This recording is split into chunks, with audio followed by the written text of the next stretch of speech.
नमस्कार दोस्तों आज हम बात करेंगे एपीएमसी मंडी के बारे में। ये होता क्या है और किस तरह से इंडियन एग्रीकल्चर मार्केट में काम करता है और इससे किसानों को फ़ायदा क्या होता है। आज़ादी से पहले हमारे देश में अंग्रेज़ों का शासन था और अंग्रेज़ जो है हमारे किसानों पर बहुत टाइप्स के टैक्स लगाते थे। वो टैक्स लगाने के तरीके उनके थे, कुछ लैंड रेवेन्यू पॉलिसीज़ थी जिसके अकॉर्डिंग वो टैक्स लगाते थे। मेनली 3 टाइप के थे लैंड रेवेन्यू सिस्टम उनके पास। पहला था परमानेंट सेटलमेंट, जिसको ज़मींदारी सिस्टम बोलते हैं। इसको सबसे पहले लॉर्ड कॉर्नवालिस ने इम्प्लीमेंट किया था 1793 में सबसे पहले लॉर्ड कॉर्नवालिस ने इम्प्लीमेंट किया था। सेकंड आता है रैयतवारी सिस्टम, ये 1820 में लाया गया था। इसको इंट्रोड्यूस करने वाले लाने वाले थे मुनरो एंड रीड। थर्ड आता है महलवारी सिस्टम, इसको ले आने वाले थे होल्ड मैकेंजी 1822 में लाए थे। दोस्तों इन तीनों को लैंड रेवेन्यू जो पॉलिसीज़ हैं, permanent settlement, Mahalwari system, ryotwari system, इसको हम अलग से वीडियो में डिस्कस करेंगे। अभी यहाँ पर सिर्फ ओवरव्यू ले रहा हूँ।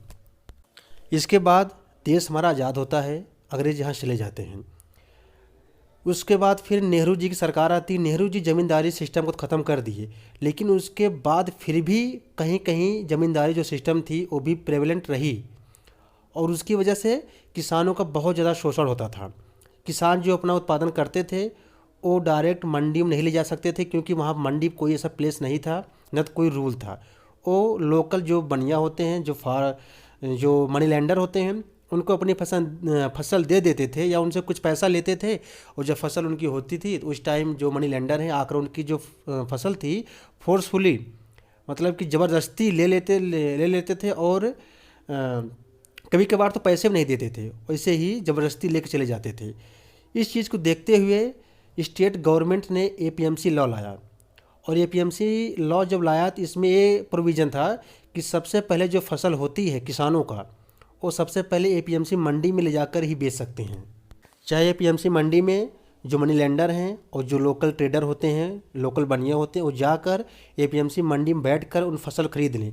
लेकिन सबसे पहले जो किसान फसल देंगे वो एपीएमसी मंडी में ही देंगे।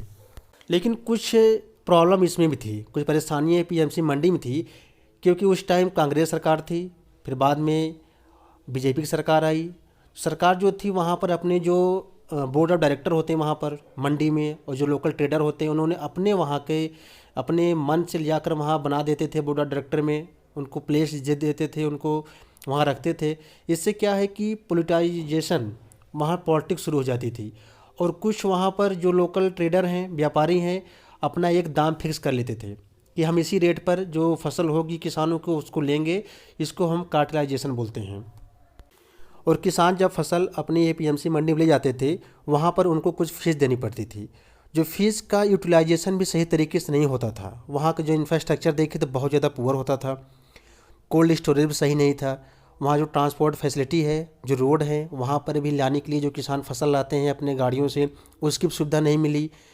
जो फ्रूट है, जो हरी सब्जियाँ होती हैं, इनका वेस्टेज बहुत ज़्यादा होता था, क्योंकि वहाँ कोल्ड स्टोरेज नहीं बन पाया। वैसे जो एग्रीकल्चर होता है स्टेट सब्जेक्ट होता है। हमारे देश में 3 टाइप की जो लिस्ट हैं वो बनी गई। एक है स्टेट लिस्ट है, एक होता है यूनियन, एक होती है करंट लिस्ट होती है। जो एग्रीकल्चर स्टेट लिस्ट है, इसलिए क्या है, इसमें स्टेट की पावर ज़्यादा होती है इस पर कानून नियम बनाने के लिए। लेकिन जो यूनियन गवर्नमेंट है, जो सेंट्रल गवर्नमेंट है, इस पर सिर्फ उन्होंने एडवाइस दे सकते हैं स्टेट गवर्नमेंट को, और कुछ इस पर ज़्यादा उनकी पावर नहीं होती है।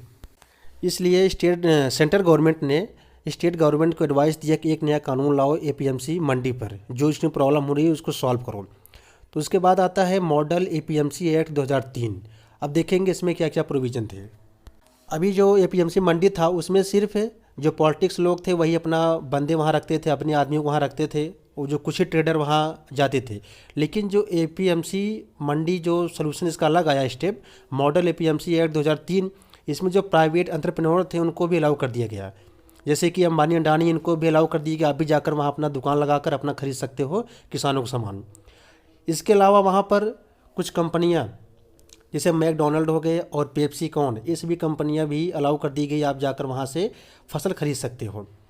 इससे किसानों को और भी ज़्यादा फ़ायदा हुआ, क्योंकि कुछ कंपनियाँ थी जैसे पेप्सी कॉर्न और मैकडॉनल्ड कंपनी है, इन्होंने क्या है डायरेक्ट किसानों से कॉन्ट्रैक्ट करना शुरू कर दिया है कि हम डायरेक्ट आपसे कॉन्ट्रैक्ट करेंगे और आपकी जो फसल डायरेक्ट हम आपसे डोर स्टेप यानी हम खेतों में जाकर ले लेंगे। इसके लिए हम आपको अच्छे क्वालिटी के बीज देंगे और फर्टिलाइजर्स देंगे।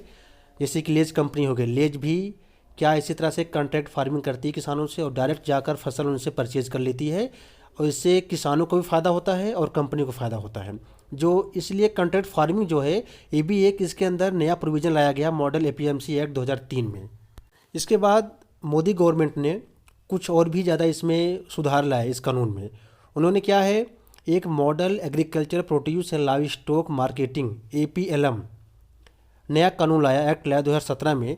इन्होंने क्या किया, अभी जो सिर्फ अनाज ही उसमें बेचे जाते थे APMC मंडी में, अब क्या इन्होंने लाइव स्टॉक में जो भेड़ बकरियां होती हैं इनको भी और जो फिशरीज जो मछलियां होती हैं इनको भी अब आप बेच सकते हैं APMC मंडी में ले जाकर। इसका नया नाम इन्होंने रखा agricultural produce and live stock marketing, जो कि 2017 में मोदी गवर्नमेंट ने लाया। और जो कॉन्ट्रैक्ट फार्मिंग था APMC एक्ट 2003 में आया था, 2013 में आया था, उसको और मजबूत बनाने के लिए इन्होंने एक कॉन्ट्रैक्ट फार्मिंग एक्ट 2018 पास किया। इसमें जो किसान थे उनको हितों को सुरक्षा करने के लिए और ज़्यादा इसमें प्रोविज़न लाए गए। 2016 में नीति आयोग ने एक agricultural marketing and farmer friendly reform index भी लॉन्च किया है। इससे क्या है कि हम स्टेट और यूटी को एक रैंक देंगे कि किस तरह से वो इसमें जो मॉडल एक्ट है agricultural produce and live stock marketing किस तरह से वो काम कर रहे हैं और किसानों को किस तरह फ़ायदा हो रहा है। इसमें उनको रैंक देते हैं 0 से 100। तो ये था APMC मंडी के बारे में। अब नेक्स्ट वीडियो में देखेंगे कि किसानों का आंदोलन क्यों चल रहा है। APMC मंडी और MSP के बाद हम इसमें देखेंगे कि किसानों का आंदोलन क्या चल रहा है, उनकी मांग क्या है और इसमें प्रॉब्लम क्या आ रही है MSP और APMC मंडी के बारे में। जय हिंद।